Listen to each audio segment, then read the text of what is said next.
যুবকের সেজদা আল্লাহর আরশ কাইপা ওঠে।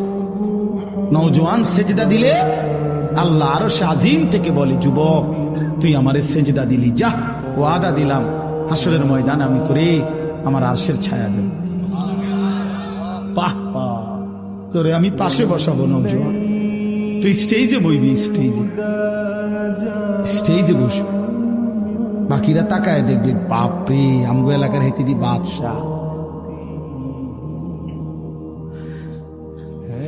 আল্লাহ তৌফিক দান করুন।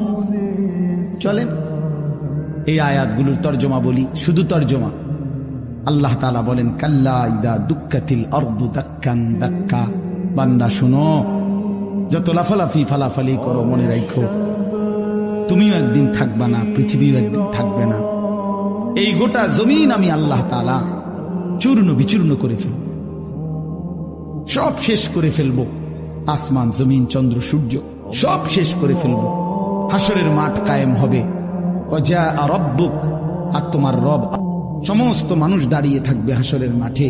তোমার রব আল্লাহ হাসরের মাঠে আগমন করবেন। ওয়াল মালাকু সাফফান সাফফা, কোটি কোটি ফেরেশতা হাসরের ময়দানে সারিবদ্ধভাবে দাঁড়াবে।